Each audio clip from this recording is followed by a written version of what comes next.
So what's up mga guys? Magandang gabi po sa lahat. Tayo po ay andito na naman sa kusina at meron naman tayong lutuin muli.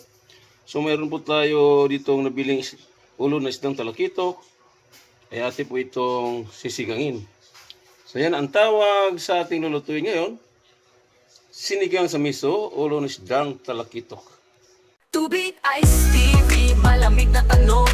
Hatag ng mga tropa sa kanto dumarong. Esperanza sa bawat kwento, talang patibong. Tipit ang pangarap ay magkikiba kahit anong buhawi o bagyo. Mga banat ng hustler, sintunado pwedeng rapper. Bote-bote ang palitan pero walang masyadong buffer. Alon ng beat parang wave sa tabi ng crater. Pangarap sa kamay, bibiting parang elevator.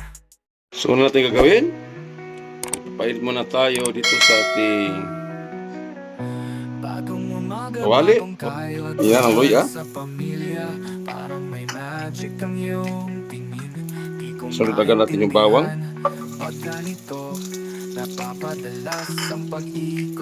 At hintayin natin mag-golden brown. Salutag tayo magsigang dahil isang talakito medyo makalangsahan po ito kaya kailangan i-isa po natin yung isang tulad ng luya at bawang. Sunod natin yung sibuyas. Yan ang sibuyas.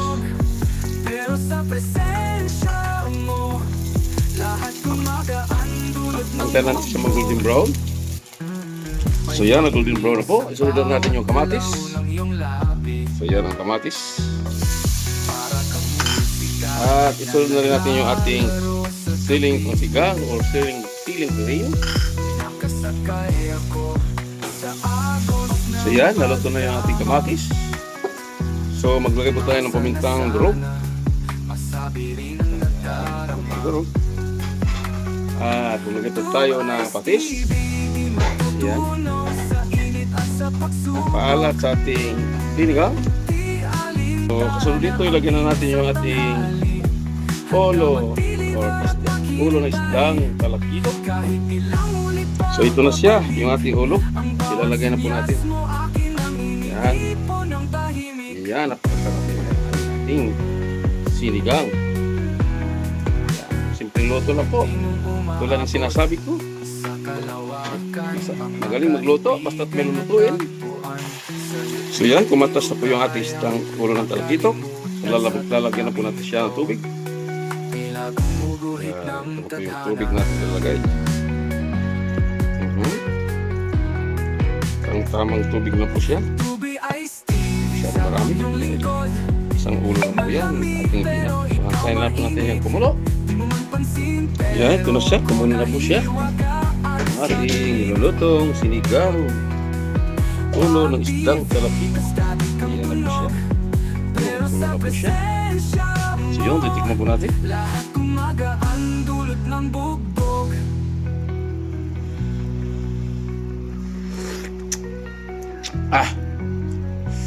Kulang siya sa kunting alat pa. So bago natin ilagay, nagdag tayo ng kunting asin.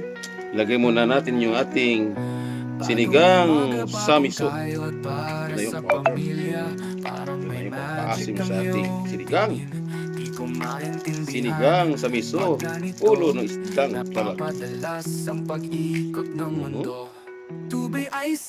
Yan, titikman natin ulit. Sarap, maasim na ito. Sabaw lang. Dahil nga patuloy ang pagbulusok ng ulan sa lugar, kailangan natin humigop ng mainit sa sabaw.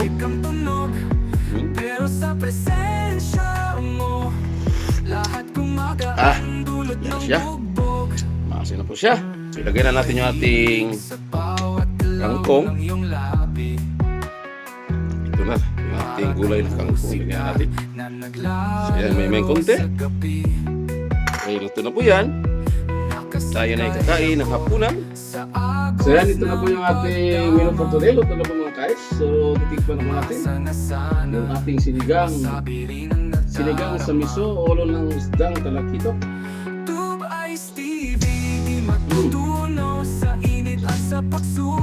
Ay, napakasarap.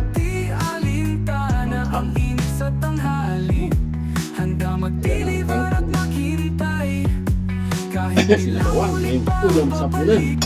ang bawat sinyas mo akin ang iniipon ng tahi. tahimik.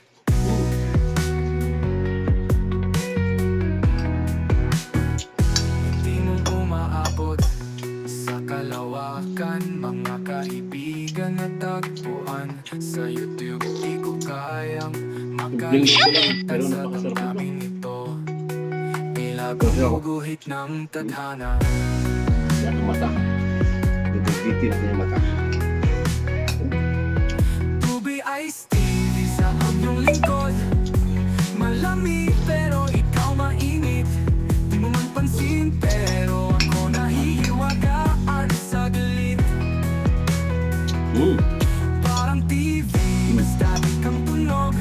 Ayan ang Pero mata. sa presensya mo, lahat gumagaan dulot ng bugbog.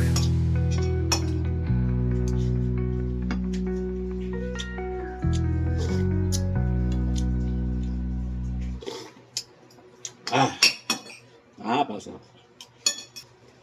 Try nyo ito magluto.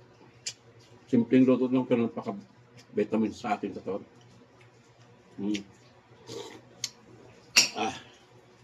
So yan po yung our menu for today. Sinigang sa miso, ulo rin ng talakitok. So shout out po sa aking mga silent viewer, patuloy sa Bebe Symphony Channel. Sa aking kagrupo yung Dilab shout out po sa lahat. So hanggang nito na lang. Thanks for watching. And with this SM. Bye-bye. Tubi ay saan? Sa refotelier.